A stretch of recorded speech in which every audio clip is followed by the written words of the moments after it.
Saksakallan gunarnavasya Vande Guru Sri Charanaravindan.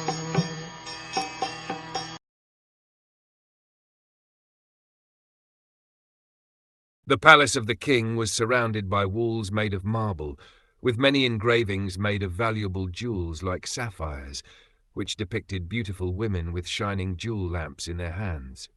The description of King Uttanapad's palace depicts the state of affairs many hundreds and thousands of years ago, long before Srimad Bhagavatam was compiled.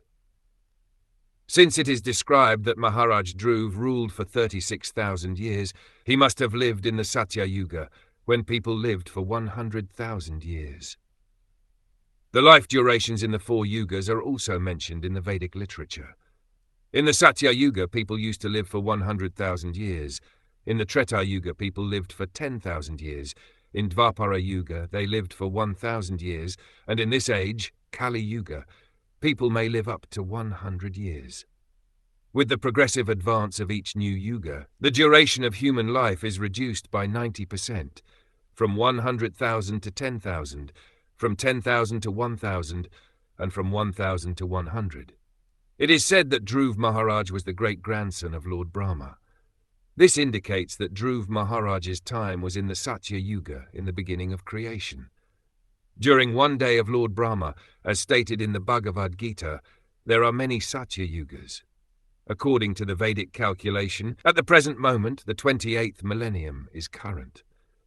It can be calculated that Dhruv Maharaj lived many millions of years ago, but the description of the palace of Dhruva's father is so glorious that we cannot accept that advanced human civilization did not exist even 40 or 50,000 years ago.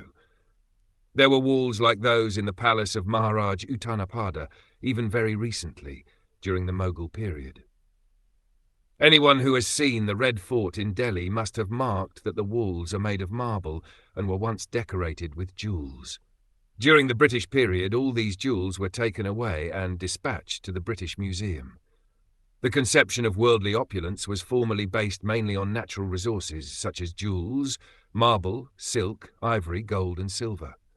The advancement of economic development was not based on big motor cars. Advancement of human civilization depends not on industrial enterprises, but on possession of natural wealth and natural food, which is all supplied by the Supreme Personality of Godhead, so that we may save time for self-realization and success in the human form of body.